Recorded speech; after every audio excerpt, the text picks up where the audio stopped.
Hello students. तो last lecture में ना मैंने आपको चेक करेक्टनेस के कुछ न्यूमेरिकल्स करवाए थे।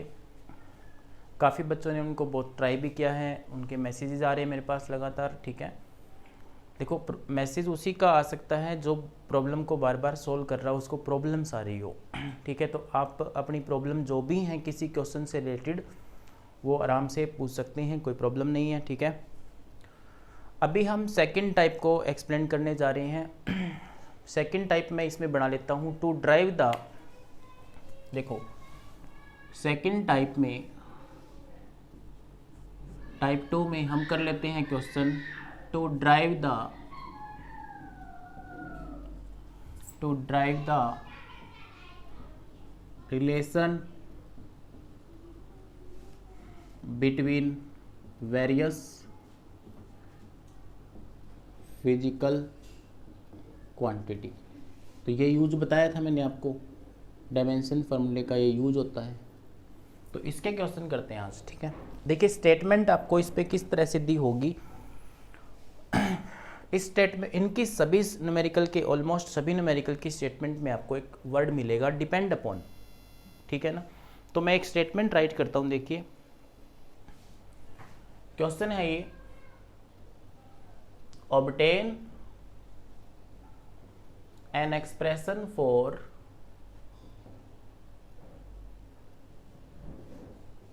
centripetal force।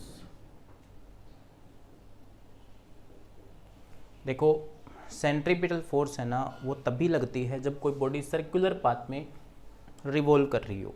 ठीक है, तो मान लेते हैं कोई बॉडी है जिसका मास m है और वो सर्कुलर पाथ में रिवॉल्व कर रही है, उस सर्कल का रेडियस r है। तो सेंटर की तरफ एक फोर्स एग्जर्ट होती है, उस सेंटर की तरफ लगने वाली फोर्स को हम क्या बोलते हैं, सेंट्रीपिटल फोर्स बोलते हैं। ठीक है, तो देखिए obtain an expression for centripetal force acting on ए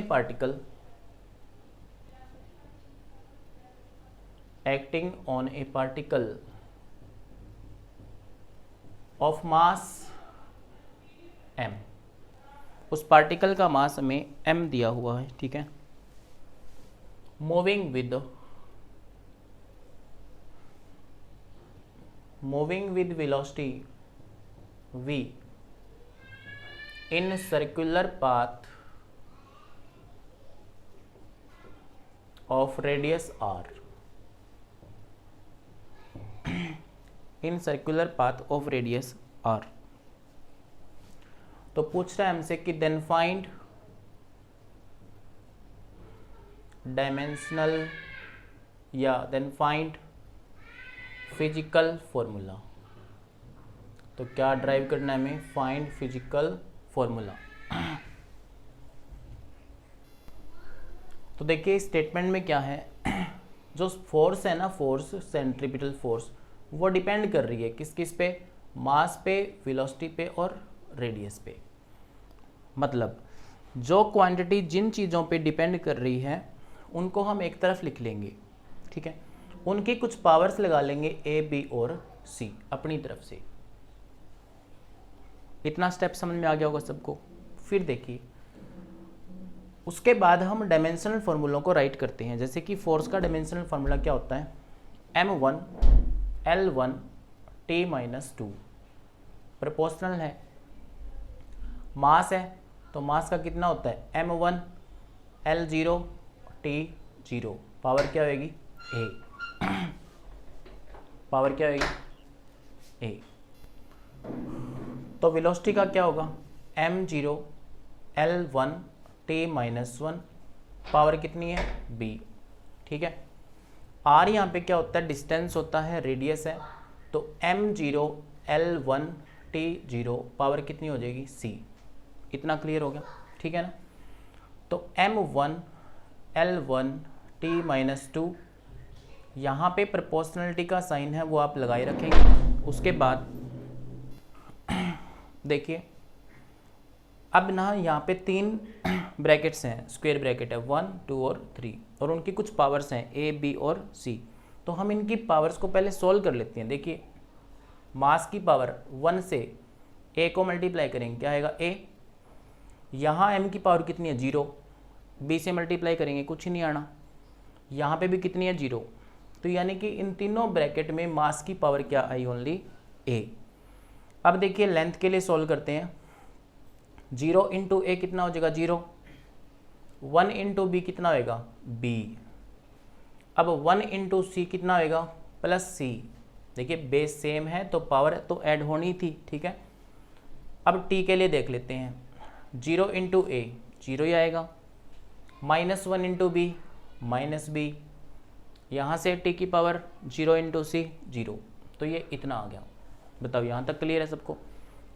अब देखिए लेफ्ट हैंड साइड और राइट हैंड साइड दोनों में मास लेंथ और टाइम है, मास लेंथ और टाइम है, तो अब हम क्या करेंगे, पावर्स को कंपेयर करेंगे। ए इक्वल टू कितना आ रहा है, ए इक्वल टू 1, ए की वैल्यू कितनी आ रही है 1, बी प्लस सी कितना आ रहा है that is also 1, minus B की वैल्यू कितनी है -2, तो माइनस बी इक्वल टू कितना आ रहा है -2।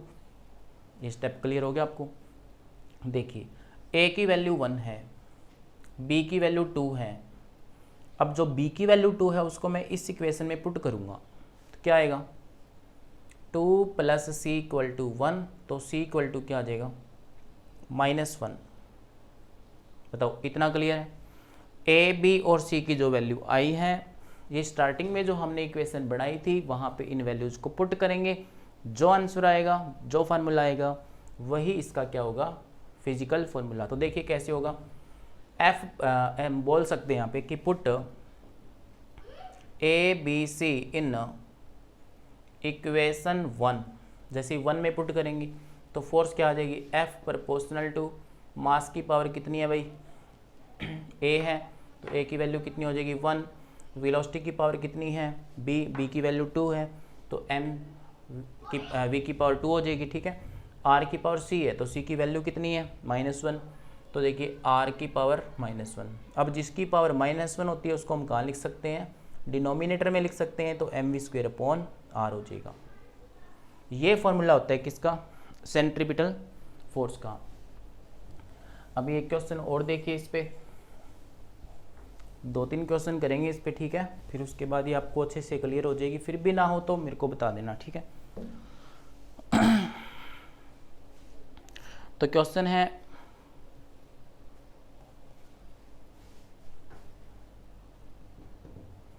the wavelength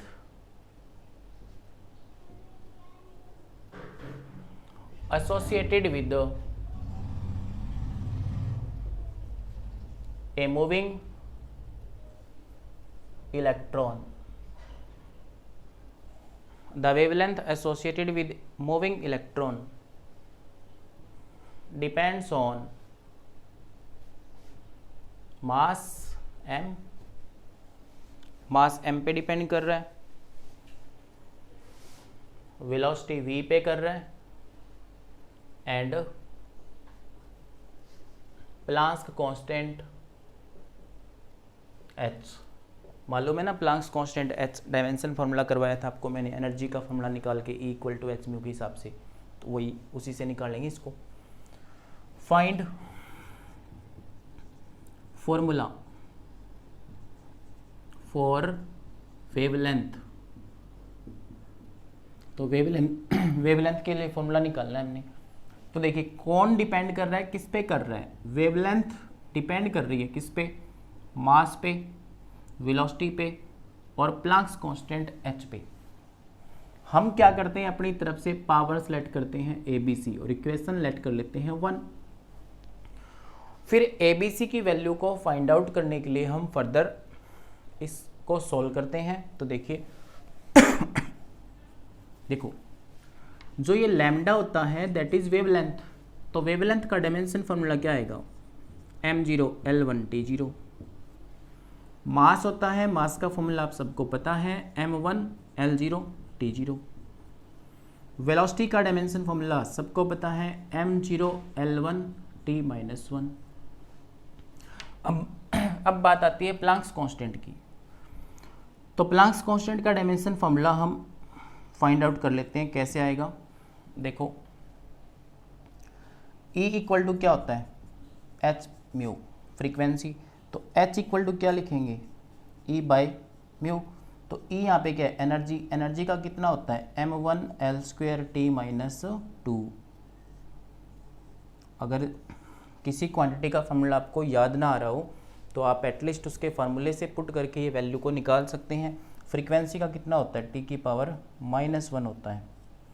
तो T⁻⁻1 नीचे है, T⁻⁻2 ऊपर है, तो फॉर्मूला क्या आ जाएगा, m1L2T-1। ये ध्यान रखिएगा। तो प्लांक्स कांस्टेंट का फॉर्मूला क्या होया, m1L2T⁻⁻1। ठीक है, तो मैं इसको रब कर देता हूँ, ठीक है ना। तो ये फॉर्मूले हैं जो हमने इस क्वेश्चन में यूज़ करने हैं। सबसे पहले देखिए लैम्डा, वेवलेंथ।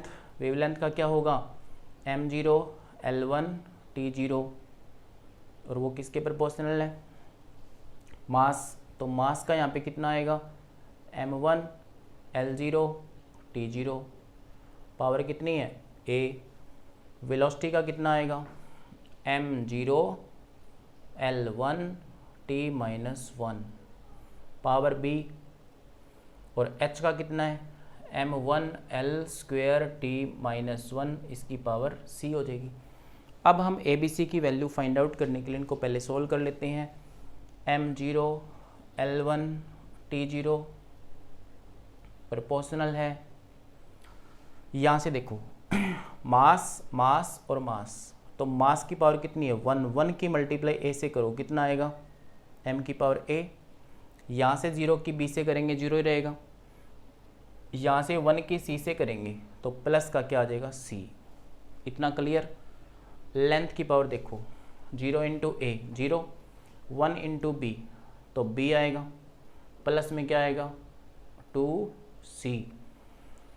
अब टाइम के लिए सॉल्व करते हैं, तो 0 into a 0, -1 into b -b, और -1 इंटू c -c आ जाएगा। तो मास, लेंथ और टाइम की पावर्स को हम मास, लेंथ और टाइम की पावर से कंपेयर करेंगे दोनों तरफ, ठीक है। तो कंपेयरिंग पावर्स को कंपेयर करेंगे, तो बताओ a प्लस सी किसके इक्वल आएगा, 0 के। b प्लस 2c किसके इक्वल आएगा, 1 के। माइनस b माइनस c किसके इक्वल आया, 0 के। अब देखिए a, b और c की वैल्यू किस तरह से आप फाइंड आउट करेंगे। देखो इसको मैं इक्वेशन 1 लेट कर लेता हूँ, इसको 2 और इसको 3। तो हम क्या करते हैं, एलिमिनेशन मेथड से इसको सोल्व कर लेते हैं, ठीक है ना। From second and third equation, second और थर्ड इक्वेशन से, तो b प्लस 2c इक्वल किसके है, 1 के। Minus b minus c equal to किसके है, 0 के। तो इसको देखो ये कैंसिल आउट हो जाएगा, यहाँ से कितना आएगा, c equal to 1। Step clear है। c की वैल्यू आने के बाद हम इसको कहाँ पुट कर रहे हैं, फर्स्ट में। इसको मैं कर देता हूँ पुट, इसको ना a इक्वेशन मान लो, पुट इन फर्स्ट इक्वेशन। तो जैसे ही फर्स्ट में पुट करेंगे c की वैल्यू को, तो क्या आएगा, a प्लस 1 इक्वल टू 0। तो a इक्वल टू क्या आया, -1। ठीक हो गया इतना। Similarly put c equal to 1 in equation third में पुट कर लेते हैं। तो जैसे ही थर्ड में पुट करेंगे इसको, तो minus b minus 1 equal to 0। तो माइनस b इक्वल टू क्या आ जाएगा, 1। तो b इक्वल टू क्या आ जाएगा, -1। यानी ये वैल्यू जो हमारे पास आई हैं, a की वैल्यू -1 है, b की वैल्यू भी -1 है, और c की वैल्यू कितनी है, 1 है। तो देखिए ये फॉर्मूला क्या था हमारा, लैम्डा प्रोपोर्शनल टू मास की पावर a। तो देखो हम क्या करते हैं, put a equal to -1, b equal to -1 और c equal to 1 in equation a में रख देते हैं। तो क्या आएगा, लैम्डा प्रोपोर्शनल मास की पावर कितनी है, a है ना, a की वैल्यू 1, माइनस का 1 आ रहा है, ठीक है। वेलोसिटी की पावर कितनी है b, तो b इक्वल टू कितना है -1, और देखिए h की पावर कितनी आ रही है c की वैल्यू कितनी है 1, तो लैम्डा प्रोपोर्शनल टू h तो ऊपर ही रह जाएगा, और m और v की पावर क्या है नेगेटिव में है, तो क्या हो जाएगा दिस वन। तो ये फार्मूला होता है किसका, वेवलेंथ का होता है, जो डिपेंड करता है मास, वेलोसिटी और प्लैंक्स कांस्टेंट पे, ठीक है। तो आपको प्रॉब्लम समझ में आ रही है सारी, ठीक है ना। इस पे एक क्वेश्चन और कर लेते हैं लास्ट, फिर उसके बाद इसको देखना तुम।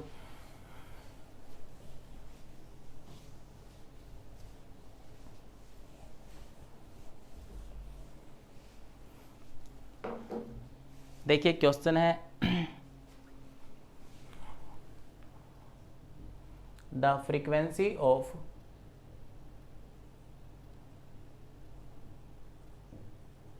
वाइब्रेशन ऑफ स्ट्रेच्ड स्ट्रिंग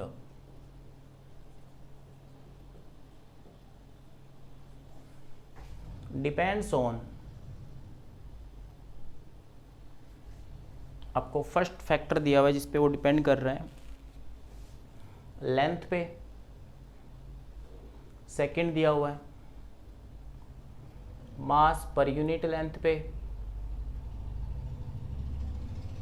और थर्ड दिया हुआ है भी tension in the string, tension in the string,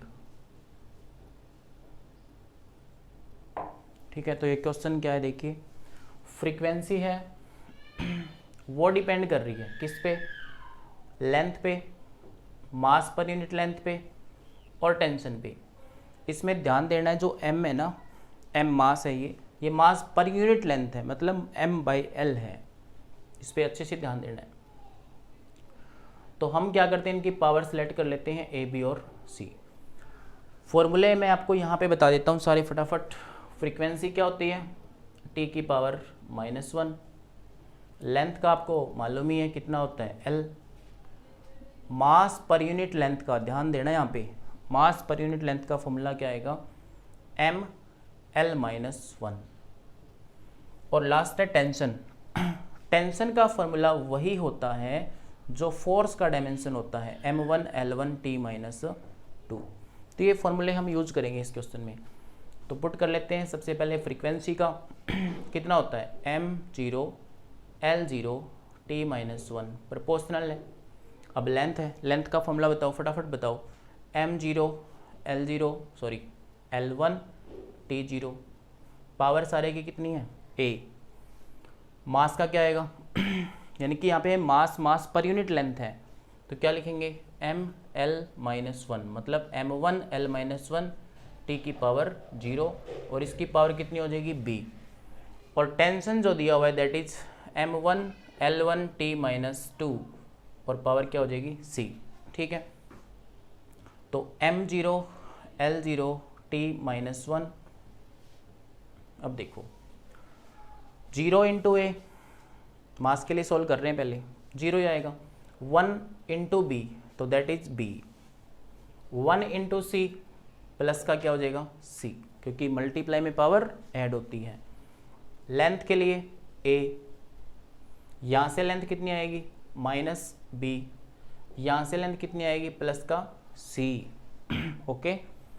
अब देखते हैं टाइम के लिए, यहाँ से 0 और यहाँ से कितनी आएगी -2c। तो देखिए दोनों तरफ क्या है मास लेंथ टाइम, मास लेंथ टाइम, तो हम पावर्स को क्या करेंगे इक्वेट करेंगे। तो b plus C equal to क्या आ गया 0, a minus B plus C equal to क्या आया 0, -2c इक्वल टू क्या आया -1, -2c इक्वल टू -1 है, ठीक है।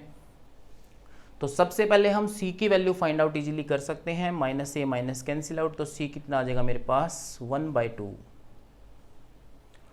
अब देखो put c equal to 1/2 in, देखो इसको रोमन में लिख लेता हूँ, फर्स्ट इक्वेशन, ये सेकंड इक्वेशन, और ये क्या हो जाएगी थर्ड इक्वेशन। तो put c equal to 1/2 in equation number first में पुट करते हैं तो क्या आएगा, b प्लस 1/2 इक्वल टू 0, तो b इक्वल टू क्या है मेरे पास -1/2। बताओ समझ आ गया c और b की वैल्यू।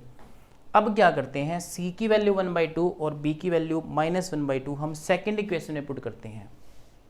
तो देखिए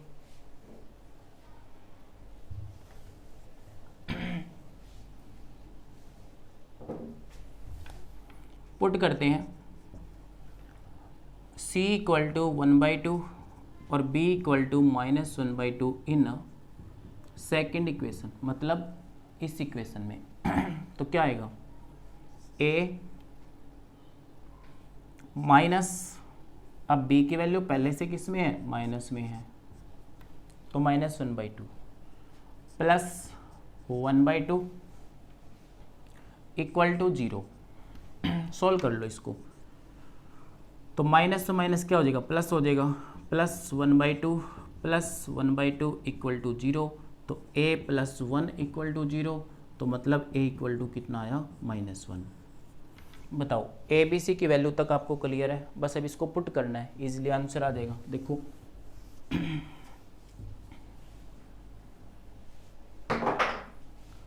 put value of a b c in a equation. तो देखिए फ्रीक्वेंसी प्रोपोर्शनलिटी का साइन था, लेंथ की पावर कितनी आ रही है, -1 है, मास की पावर कितनी है, b है, तो b की वैल्यू देख लो, मास की पावर कितनी आ जाएगी, -1/2, और t की पावर c है, तो c की वैल्यू कितनी है, 1/2 है। बताओ इतना क्लियर होगा, लिखना है इसको। तो फ्रीक्वेंसी प्रोपोर्शनल टू l की पावर -1 का मतलब 1/l। अब देखो मास की पावर -1/2 और टेंशन की पावर कितनी है, +1/2 है, तो टेंशन की पावर +1/2 ऊपर रखेंगे, मास की पावर 1/2 नीचे लिखेंगे। तो इसको और भी रिड्यूस्ड फॉर्म में कैसे लिख सकते हैं, frequency equal to 1/l √T/m। तो उस वाइब्रेटिंग स्ट्रिंग की जो फ्रीक्वेंसी आएगी that will be μ equal to 1/l T/m। तो इसी तरह से आप डेरिवेशन फॉर्मूले के न्यूमेरिकल और भी करते रहें डायमेंशन फार्मूले का यूज करके। अगर इसमें इस टाइप में कोई प्रॉब्लम आती है देन कमेंट या मैसेज, वो तो आपको पता ही है, ठीक है। तो हम नेक्स्ट टाइप इसमें करेंगे नेक्स्ट वीडियो में। Thank you.